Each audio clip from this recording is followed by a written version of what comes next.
I mean, we're the only event of this kind in North America, not just in Canada, but in North America. It's really the equivalent of hosting Wimbledon in tennis as it relates to the 3x3 world for both women and for men. We have the gold medalists from the 2024 Olympics here with a whole bunch of other really, really good teams, other medaling teams. So yeah, this is the best of the best.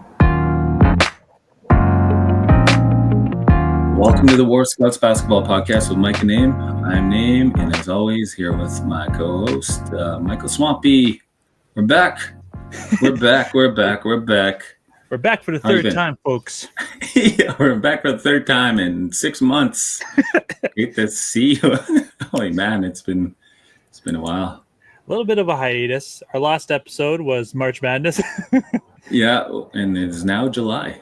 Yep. So, we forgot to mention that in our last episode, it was actually our Michael Jordan episode. But This episode we have today is your Kobe Bryant episode. Yeah. The latter half Kobe Bryant episode. Some would say, that's a better number to have. Some might not. You know that Kobe got that number because he was a big fan of Mike D'Antoni playing in Italy. And Mike D'Antoni actually wore number 24.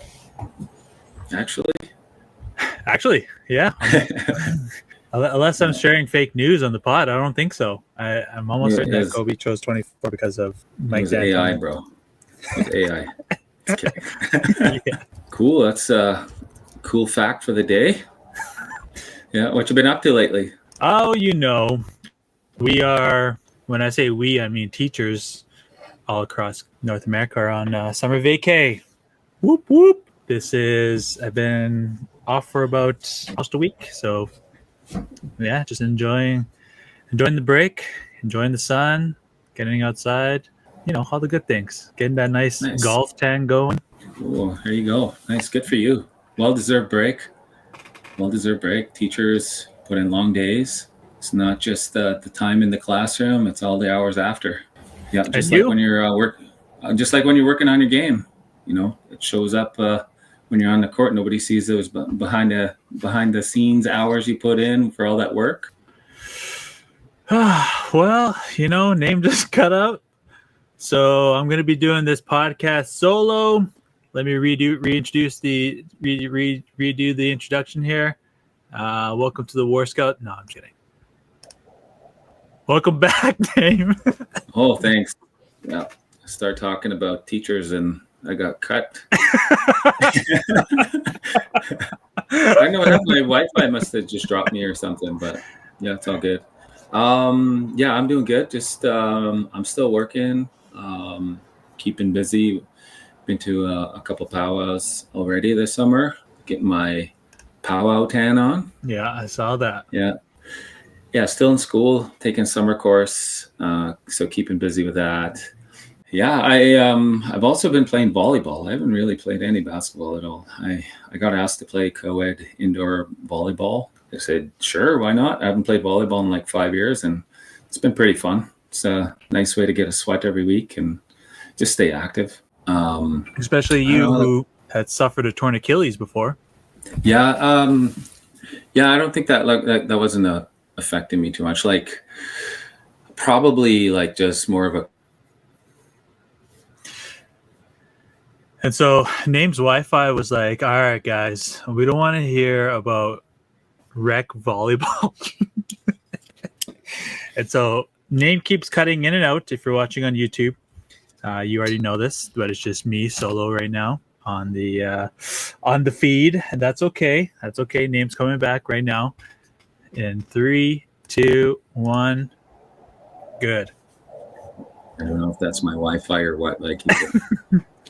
It's all good. We're powering through.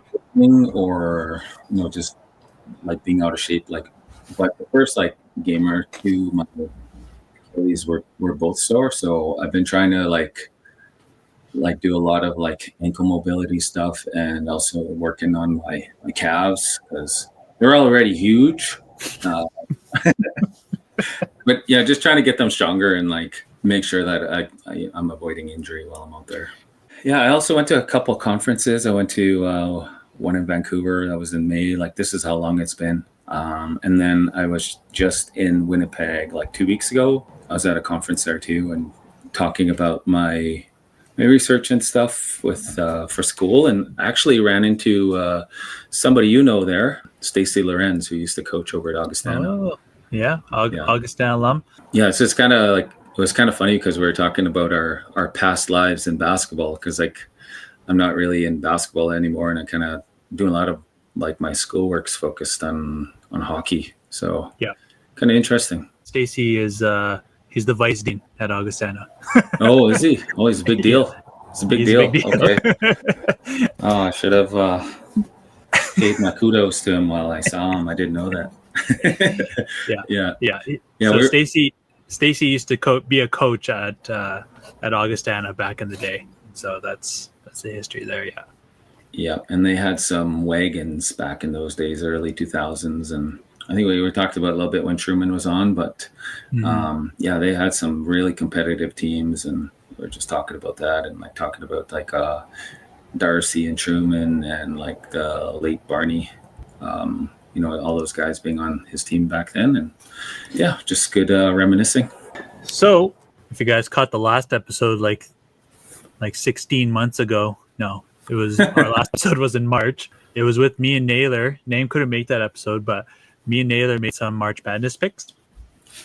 And just to go over some of the March Madness picks, I had Duke going all the way for good reason. They have Cooper Flagg, who's one of the best players coming out of college basketball, who is also the number one pick for the NBA. And I did relatively okay. Like Duke ended up going to the final. Cooper was a little banged up, but they ended up losing. Nate, do you remember who Duke lost to in the Houston? And that was a heck of a game because Houston came back on them. And man, I really rooting for Houston because, well, obviously they have Lumbee tribes only, but Calvin Sampson, yeah. And some of the plays that they drew up, they were just outstanding, like baseline out of bounds plays in late game situations where they were able to seal some huge victories. Like Houston was a well-coached team. It was awesome to see that. And so like Duke losing to Houston, I was not too upset over because, I mean, it was both were such good teams, and I really would have preferred seeing them both in the finals. And I think I mentioned that in one of the pods before, in that pod, I'm sorry. But yeah, they ended up losing to Florida by 2 points, and yeah, it was a close one. Houston played Florida played outstanding as well.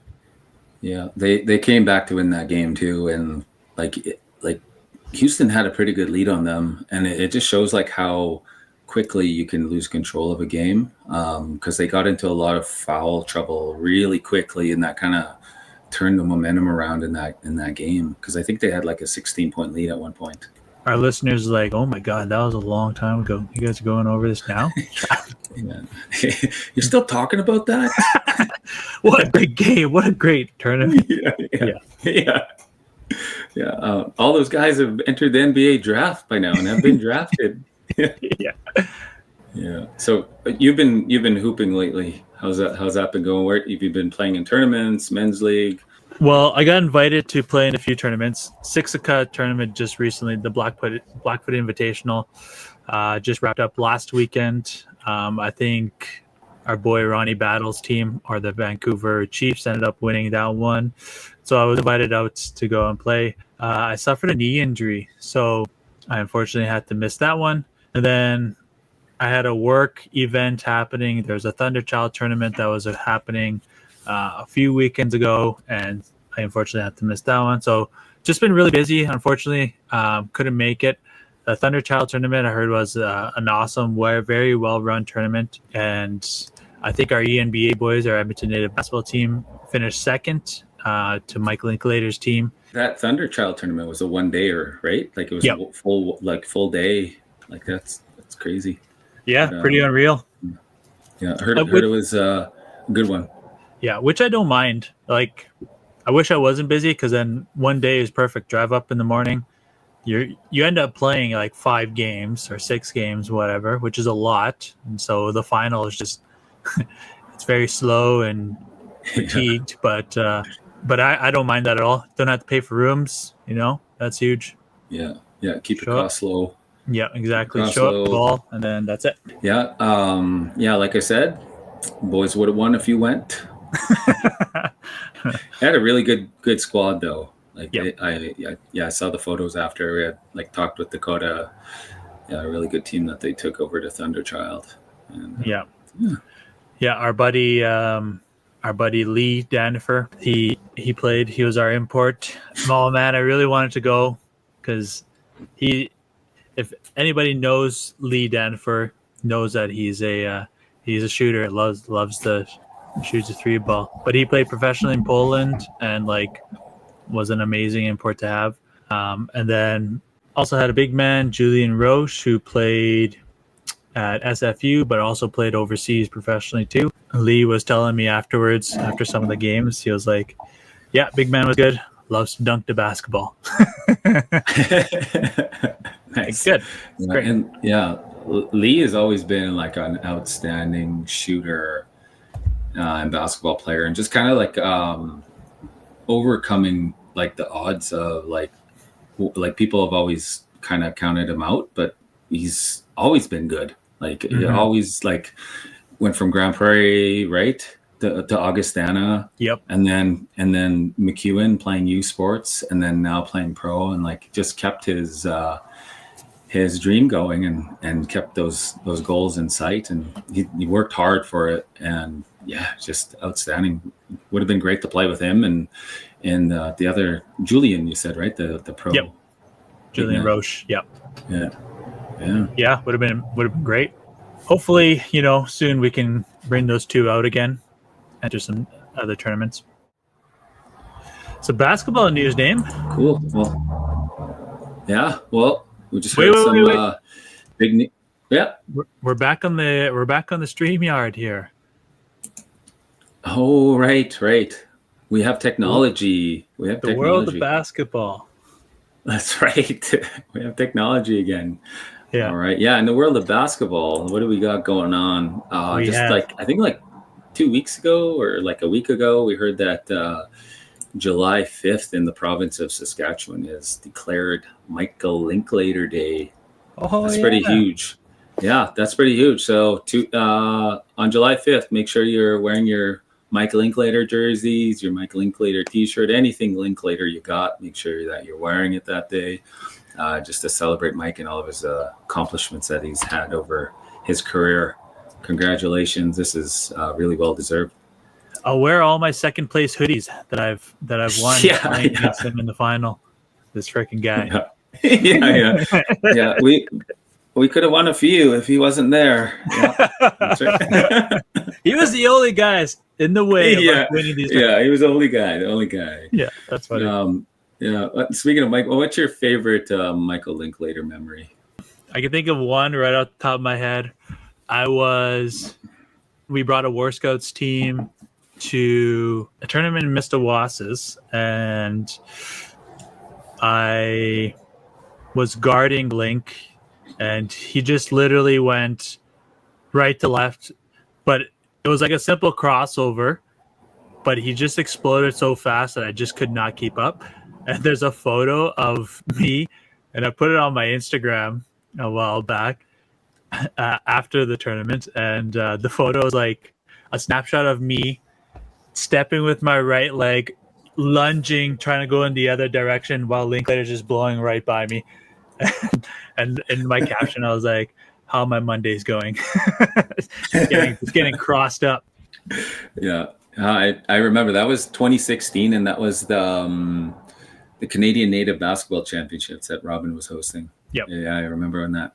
I remember watching that. I was like, "Oh man." I was just happy I wasn't guarding him because that was the first time we met Terrence Ross. Buddy, we played against the Winnipeg guys. Yep, Winnipeg guys who had a wicked team, and they finished second in that tournament. We lost to them, I think, in the semifinal, and took third. But yeah, that was a fun tournament for sure. And I guess my favorite Michael Linklater memory. That one was up there for sure. But I just think like he's always been like really nice to me playing basketball. And I remember one time just like one of my first few games against him. Like I have a history of like my calves cramping up in games, and Mike knows that. And I remember one time like I jumped up and my legs cramped up so bad, and I was down on the ground, and the only guy came over running to help me was Mike Linklater. All my teammates, including Mike, were just standing there watching me. And here comes Linklater coming to help me out. He grabbed me, he grabbed my leg, and he was like stretching out my calves for me while I was laying on my back. So yeah, it was pretty cool. I was already on the fast break, bro. Yeah, I was down the other end. Yeah, you were in the outlet. You threw the outlet. I was gone. No, I turned around and said, it's not this again. Cha. Yeah, exactly. In other basketball news, the Spokane Hoop Fest, our former guest Jade Montgomery Wardenberg, Chanel Ford, Summer De Guerra, and Abby Cullen traveled to Hoop Fest in Spokane from June 27th, 29th and won first place in the women's rec division. So big congrats to their squad. Congratulations. Looked like a good time. I was kind of paying attention on Instagram stories, seeing how they were doing. Yeah.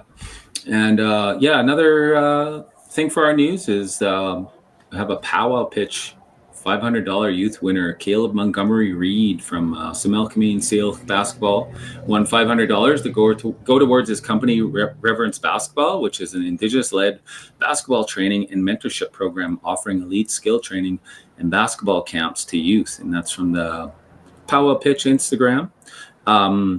Caleb was at the Kamloops Powwow. I actually watched him there. They did this it was probably about 30 minutes of Indigenous entrepreneurs coming up and pitching their businesses to this panel of judges from Powwow Pitch. And Caleb did awesome. He pitched his company to not only the judges, but the full crowd from Kamloops. Like the arbor was pretty full, and it takes a lot to stand up there in front of everybody with a microphone and tell them about your business and what you want to do. And I just think that he has a lot of motivation for what he's doing based on what I heard. And just props to Caleb for getting it done. Yeah, that's good work. That's really cool. That's got to be a little nerve-wracking, especially. Oh, I bet. Yeah. When you were posting those photos, I was like, oh man, Powwow Pitch right in the middle of everything. That would have been so nerve-wracking. I don't know if I would been able to do that. In other news, the UBCO Heat has just landed a high-profile transfer, Kanani Kuhn. She actually came from the University of California, Santa Barbara Guanchos? Wow, that's. Yeah. I mean, I imagine playing ball in America in the States is more high level than what we experience here in Canada, but yeah, no kidding, that's a huge pickup. Local high school product here. Went to Okanagan Mission in Kelowna, and then played NCAA Division I. And I'm pretty sure it's her mom who's from Enoch Cree Nation, and her dad is from one of the First Nations up north. I apologize, I just can't remember the name of it off the top of my head, but pretty awesome. Wow, that's amazing. We got to get her on the podcast.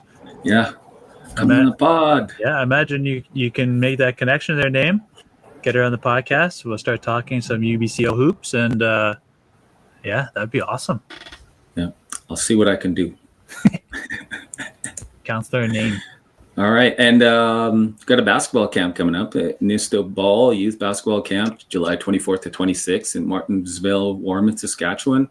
Pro basketball player DeAndre Bernard and strength coach Jared Hirsch will be at the camp.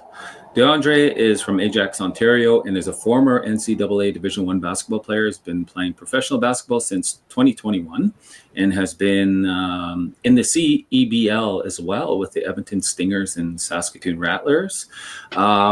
Jared Hirsch, who is the strength and conditioning coach, he's a certified personal trainer with the National Association of Sports Medicine. So they'll be helping out their at that basketball camp. So if you have an opportunity, contact Nisto Ball and get signed up, all you youth out there. Oh, that sounds awesome. And then last but not least, we can't go on this pod and not mention that Shea Gilgeous-Alexander and Lou Dort are NBA champions. It was a little bit of expected, right? Like OKC, I thought was the better team. Heartbreaking what happened with Tyrese Halliburton, him tearing his Achilles, and it only got worse for Indiana now that Miles Turner just signed with Milwaukee Bucks. Not only that, but the Milwaukee Bucks decided to also waive Dame Lillard. How crazy is that, hey? That's crazy, man. That's crazy. I was just watching him like 2 years ago with Portland. I was at their home opener, and he was by far the best player on the court. And now his, torn Achilles gets cut by the Bucks. Who knows what's going to happen? All the best to Dame. Yeah, all the best to Dame. All the best to Tyrese. All the best to the Indiana Pacers organization and their fans. Oh, man. To go from like an underdog team to make it to the NBA Finals, have your all-star player tear their Achilles, and then have one of the other potential all-star players in Miles Turner leave right after. Like, they go from potential NBA champions to missing out of playoffs, maybe. Like, they might be an 8 seed, which is very unfortunate for Indiana. But then again, I think Pascal played out of his mind this playoffs, and I think he should be an all-star next season. Same with Nembhard. Nembhard played amazing. So I do like the way they're built. It's just they're missing their all-star, their MVP. Hey, TJ McConnell, going to step it up. That extra effort. TJ, I couldn't help but look at TJ McCollum and just see Matthew Dellavedova from Cleveland. Oh yeah, I was like, that's Delly out there working hard. Yep. Yeah, I would say that like Delly was probably a little bit more like gritty. Yeah. And McConnell he's just a machine, got a motor, one stop, yes. And but same. Yeah. I get it, same player. For sure. And one more thing I want to mention is that our former guest, Tennyson, aka Tenny McCarthy, who is a basketball player for the UBCO Heat women's basketball team and a member of the Métis Nation, just received an award, the Premier's Award for Indigenous Youth Excellent in Sports. So that's for the entire province of BC. And congratulations, Tenny, well deserved. That's awesome. Congrats, Tenny. All right. So, I guess we'll be heading over to our interview now with Paul Sir. Paul is going to be coming on to promote the Hoop City 3x3 tourney that's coming up in Edmonton. Alrighty. Good potting. Great to be back, Name. Missed you. Good to be back with you. And we got to do this more often. Yeah, definitely. Okay. Right. Here we go. See you in 2 seconds. Welcome back, everybody, here in the War Scouts Basketball Podcast. And we are fortunate today to have a good friend and guest with us, Mr. Paul Sir. Great to have you, Paul. How have you been? I've been great. Thank you very much, Michael and Name. It's a pleasure to be here with you and be able to have the opportunity to talk with you once again and to talk hoops. Yeah, that's super exciting. Thanks for taking your time out of your busy schedule there, Paul. I know you are busy also hosting your own type of podcast and radio show. What is that like? Well, I've been doing that for 10 years now. It's hard to believe. I was the oldest rookie when I started back in 2015 with TSN when we started the basketball show, and got away from it for a bit of time over COVID, but just felt, as I think probably both of you feel, you just feel drawn once you've got it in your blood, where you get the opportunity to share a passion like you might have for basketball in this particular instance. And I went away from it, but I really missed it. So when TSN closed its doors in Edmonton, and then Jason Greger, had such a great vision and opened really the floodgates at Sports 1440, taking that station over and converting it from a music eclectic station into an all sports station now, 24 hours a day. I hopped on the wagon, and now this is our third season there, and it's been a lot of fun. We're going to wrap it up August 3rd for this year and take a couple of months off, but it gets in your blood, and the ability to have some of the guests that we have on, and I think do the in-depth discussions with guys and women that are really immersed in the heavy-duty stuff down in the States, like the NBA, the NCAA, the WNBA, has really been a lot of fun. So we're going to keep it going for the foreseeable future. And guys, I'm officially retired, but I, between that and my, what we'll talk about with this event, do the Stingers broadcast as well. I'm anything but retired, and I think that my wife's grateful for that, because I'd be the world's worst retiree. So still having a lot of fun. And when it's all centered around basketball, I count every day a blessing. They say once you're retired, you get even more busier, and that seems to be the case. It is. And if you are fortunate enough to be able to be busier at your passions, it's really a great part of life. Getting old stuff, I don't know about that, but doing stuff you want to do, that's I guess if that goes along with the deal, that's a pretty good deal. Definitely. And it's pretty amazing that you were able to convert that radio station into a 24-hour sports station, because I don't think Edmonton ever had that. And now that I'm living over here in Kelowna, I'm feeling a little bit of FOMO because I don't have that. Well, go online. They have everything online live. So it really is a great station. And again, I give all the credit for the vision to Jason Greger, who does his show every day. And Jason's fantastic at what he does. He brought Kevin Carius over from Global, who does a wonderful morning show. Al, the Low Tide, he brings his deep baritone voice in every day as well. And then there are a smattering of guys like myself with a particular passion for a sport. So I'm able to go in there Saturday morning and take 2 hours and really dig into basketball.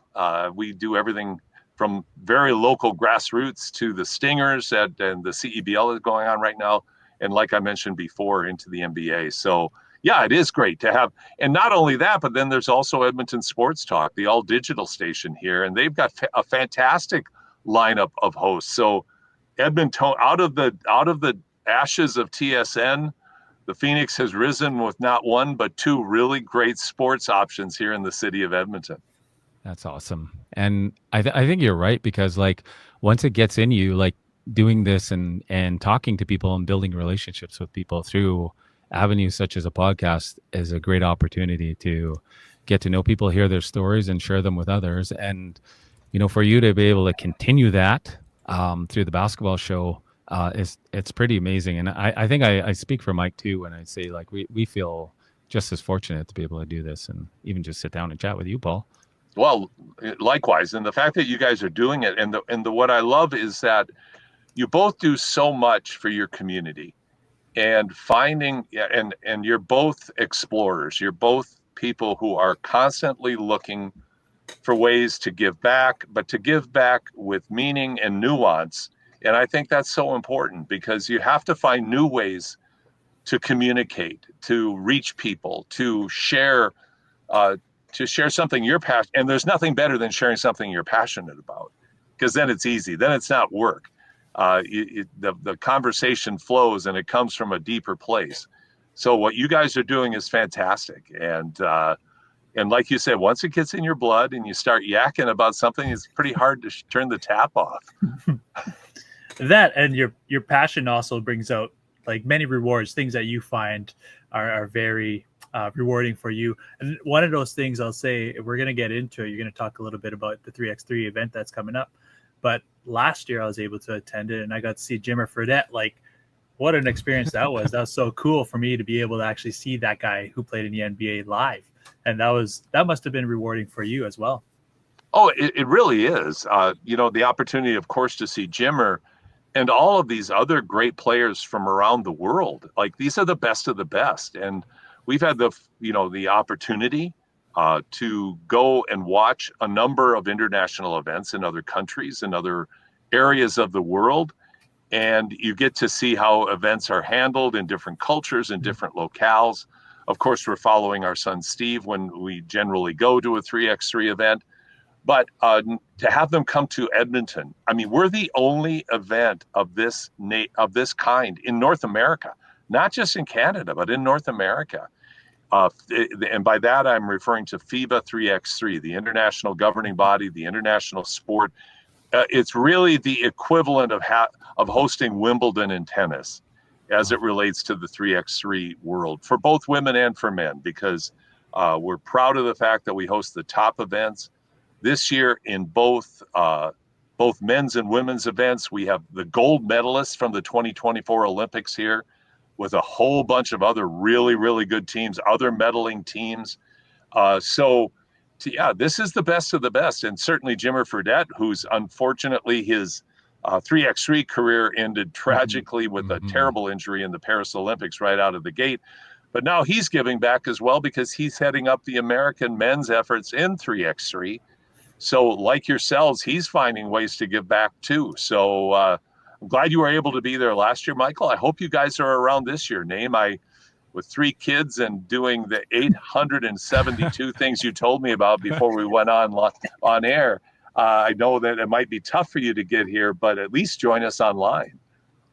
Yeah, I would definitely love to check it out online. Unfortunately, I don't think I can make it in person. I'm coming to Edmonton, but it doesn't line up with my vacation time that I have in Edmonton. We'll give you a pass. Oh, thank you. Yeah. And I don't think Edmonton gets a lot of credit, but like Edmonton is an amazing sports city. Edmonton can host an event like no other. And I think having the 3x3 there is, it's an amazing opportunity for the city, but also the community in Edmonton to come and experience that. Well, and you're exactly right. And we hope the community broadens out all across Canada and down into the U.S., that people will come. We do have people representing other cities who, once again, are interested in hosting a 3x3 event. Like, our goal is to use Edmonton as a springboard to expand 3x3 events across North America, particularly with the runway leading up to the Los Angeles Olympics in 2028. The U.S. and Canada have been slow on the uptake with FIBA 3x3. Some of that's cultural, and by that I mean FIBA 3x3 has a very specific way of doing things, and sometimes that doesn't necessarily align that well with North American event planning.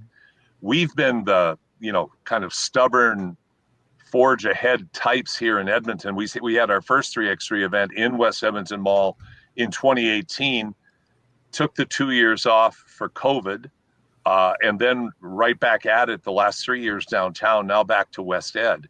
But we really believe we're almost at our pickleball moment. That's kind of what we're going towards, is if we can get that switch to flip where people start perceiving 3x3 as being one of the ways you can play basketball. That really is our goal. And so, we're excited to have it back here, have the best here in the world. And hopefully you're going to be able, Michael, to maybe see another Jimmer Fredette-like player, because we got some players coming. There's some players, men and women, that are something to watch. Yeah, I'll be there for sure. And the cool thing with 3x3 is that we are trying to develop it as, like you said, hopefully the pickleball trend. And it starts with the grassroots. I know that there's a lot of tournaments throughout like Edmonton and surrounding areas where there's 3x3 tournaments, but for the youth. Like a lot of younger kids are playing it nowadays. And you're seeing it oftentimes in the streets as well. Kids are playing that version of 3x3 where as soon as you score, grab the ball and immediately start playing. It's such a change for the positive. And I think whenever you capture a vision yourself and you're passionate about it, it's always a bit daunting. The best image I can best metaphor I could create for it is you get an idea that's crystallized, you get the vision, then you throw the doors open and you look out and you're looking over the bald prairie and you're going, now what do I do? It's like, how do I convince all those people that I can't even see right now that this is as great as I think it is? And I think it takes time, but you always have to be watering the seeds. And like you say, Michael, now you're seeing more and more 3x3 tournaments popping up. My goodness, we had a small tournament at Rosh Shep in early April, a 3x3 event. And one of the teams that played there is from the MAC Islamic School in Edmonton, who won a city championship this past year. They didn't even have a team 2 years ago. Now they have a full all-out 3x3 women's league that runs in the spring and summer. Those are the mustard seeds that we continually hope that we can be a part of helping plant and ignite this fire, where people see how easy this is. To your point, Michael, I mean, it doesn't even have to be 3x3. It can be 1-on-1. It can be 2-on-2. But what it's doing is getting people playing basketball without having to be in a gym with 5-on-5, and it's structured, and you got to have coaches, and you got to have officials, and everything's got to be perfect. No, getting a basketball, going out to an outdoor court with a couple of your friends, you can play 1-on-1. You can play any version of it. But of course, 3x3, like beach volleyball, is its own discipline now at the highest level, the Olympic level globally. And we're starting to see it slow, steadily, but gaining momentum. You really want that avalanche snowball effect, and the snowball is definitely getting bigger. Yeah. Now you got the gears turning in my head. I'm just trying to think, we have a 12-man football in high school, then we brought in 6-man football to be able to accommodate the smaller schools. Right. I wonder if there could be the same thing for 5-on-5 basketball to then eventually transition to a 3x3, where those smaller schools can be able to compete. Yeah, just thinking. Well, no, you know what's interesting? Great minds think alike, and certainly modest minds think alike too. Modest great minds like we have, Michael and Name, but I am joking, Name. So, but I've had conversations over the last 2 years with the Alberta Schools Athletic Association. Next year, we're hoping to launch a trial, whether it's 2025-26 or 26-27 in the Edmonton Metro School Conference. We want to test a 3x3 league. We're going to be announcing soon, I think it's December 17th and 15th and 16th, we're going to be running a junior high season kickoff 3x3 tournament. I'm totally with you on it. And part of our vision, honestly, is that within the school system is it offers opportunities for kids who aren't playing 5-on-5 for whatever reason, whether they're not good enough to make the team according to, the tryout structure they may have, or they choose to play 3x3. And maybe this will evolve into having alternate 3x3 seasons, but getting it into the bloodstream is really the key, because once it's in, like you point out, with 6-man football, soccer and rugby, they're all doing, they all have versions with fewer numbers and the full-fledged version. That's exactly where 3x3 fits. Yep, absolutely. So cool. Yeah, and I remember like back in like 2016 and 2017, we were preparing to go to the World Indigenous Basketball Challenge, and we would host 3x3 tournaments as like fundraisers for our team. And it was so new to people at that time. Like the people who were participating were getting confused about the rules. You're waiting to check it up at the top, like old school 3-on-3. And it was a whole lot of fun. And it was like a different experience of playing 3-on-3 basketball. And I think that like that could really catch on with a lot of people who aren't playing 5-on-5. I'm going to use an image that is really not a great one because of all of the heartache and pain it's caused, but the wildfire image is really what we're trying to accomplish here. We've had brush fires, but we're looking for something much bigger and broader to ignite. And what you're describing, Name, is so interesting. I mean, I'm a really old guy. I played in my first 3-on-3 league in 1971. That's a long time ago, literally 54 years ago. My high school coach, Daryl Collins, still one of my closest friends and one of the best people I've ever known in my life. I'm so lucky that he was my coach, my mentor, and I can still call him one of my best friends. But Daryl, over the summer, got our small Catholic school playing in a 3-on-3 league in the summertime with our public school in our town, small town of 4,000. I went away to college, and I organized in college then 3-on-3 leagues for the spring for our college teams and some of the other better players at the university I went to play in the spring. You guys know this from playing basketball. Every team you played on utilized 3-on-3 as part of your training regimen. Yep. And anybody who's played pickup ball or rat ball plays 3-on-3, but it's all over the place. It's scattered. But what I feel like we're all maybe that Australian sheepdog that's trying to get the herd into the pen, and we're getting closer. They're not just running all over, but we're running back and forth, and we're trying to get this herd to start buying in. And it's coming. It's coming slowly, and it's worth the fight, and it's worth the time, because everybody who plays it says the same thing, and maybe you guys have experienced this too. After they play, everybody goes, "Man, that's a lot of fun." And I say, yeah, like for me, like if you're over 40 years old and you're playing 5-on-5, you're an idiot. Sorry, you should play 3x3. I'll stop right Why now. are you running up and down the court now? Unless you can still do it. I of course went way over the top on that one, but it's like, why wouldn't you play 3x3? Easier on the joints. You get a better cardio workout. Everybody does what they love: dribble, pass, and shoot. Who wants to play defense for 94 feet when you're 38 years old or you're 51 years old? Just run up to the free throw line, pretend like you're playing defense, get the ball back and shoot the 3, shoot the 2. But I think the applications are so good because it's a great cardio workout. The emphasis, learning the game is great for young players. To me, if you're under 12, you should play 3x3. It's dribble, pass, shoot. You can learn how to run sets later. You don't have to figure that stuff out yet. But 3x3, that's the beauty of the game, is its adaptability, flexibility, and easier on the joints, and really emphasizes the fun parts of basketball.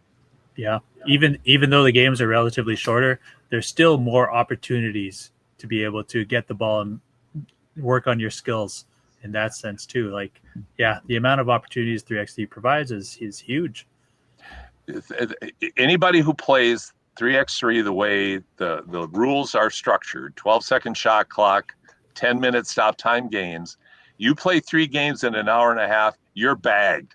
You're a lot more tired than you would be if you played a game 5-on-5 where you can loaf up and down the court and cut corners. You can cut corners in 3x3, but it's much harder to. So Yeah. I don't know if that's a good selling point by calling people the name I did, but I'm sold. No defense and shooting the 3 ball. More opportunities. I love it. Yeah. I'm the same way. Easy for The Mike. less D, the better. Yeah. So no. So Paul, when is the event and where is it located? What can we expect? Okay, the event is July 31st to August 3rd. It's at the Ice Palace in West Edmonton Mall. It's a very cool venue. We're building an arena in the middle of the Ice Palace, and we'll have a practice court on one side and an exhibition area, small exhibition area on the other. We'll have seating for about 800 people, but what we really are looking forward to is the tens of thousands of people who pour into West Edmonton Mall, and particularly on a long weekend. We're going to be able to go by and stand around on the railings and watch the play in a very up close and intimate way. So we start on July 31st. We have what's called a Men's Light Quest. We have teams coming in from the U.S. and Canada. It's a qualifying event where the winner is going to go to what's called a Challenger event in China in October. So they get an all expense paid trip to China for this event. And then we're going to do a welcome ceremony at the beginning of the FIBA events, which will be at 3:00 on Friday, August 1st. And then at 4:00, the women's pool play kicks off. We have 12 of the best teams from around the world, including, of course, the Canadian team that just won the bronze medal at the World Cup, and Germany, the gold medalist, and on and on and on. They'll start playing their pool play the next morning. The next day at noon, at 10:00, actually, we'll be doing the basketball show live on the ice. We're going to have a couple of local kids teams, and I want to talk to you guys about that offline. At some point, I'll send you an email after we talk, because I'd love to get a kids team from one of your organizations to play perhaps on that Saturday morning. We're going to run the basketball show. We'll interview some of the players from around the world during that time, and be able to bring that to our listeners. Then at noon, the men's pool play kicks off. And at 5:00, the women's championship rounds start with the quarterfinals. 9:00, we have a very special ceremony that I cannot tell you. We're sworn to secrecy, but it involves somebody very, very important to the development of 3x3 in Canada, and we're going to be honoring this person at that event. And then at 9:30, the championship game will take place for the women. And then on Sunday at noon, the men's men's championship gets going as well, ending it with a 4:30 championship game.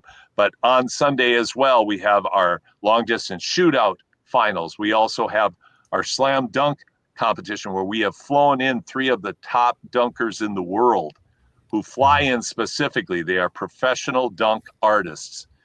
In addition, we have breakdancing, we've got entertainment, we've got music, we've got fan participation games, tons of prizes. We've got merch on sale.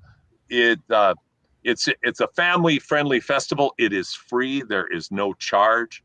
So it's just going to be a ball. Yeah, it's awesome. It sounds like it's going to be an amazing weekend. We should get Andrew Parker to come out of retirement for this dunk competition. We have to lower the rim to 8 feet now. Sorry, Andrew, but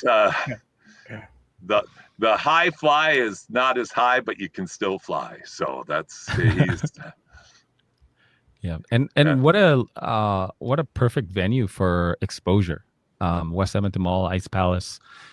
Tourists coming into Edmonton all the time just to go to the mall. Plus, regular mall rats like myself. I used to be back in the day coming to watch some 3x3, some world-class athletes going to be at West Edmonton Mall, and free. Absolutely. And you're 100% right. That's really why we went back. We don't have to worry about the weather.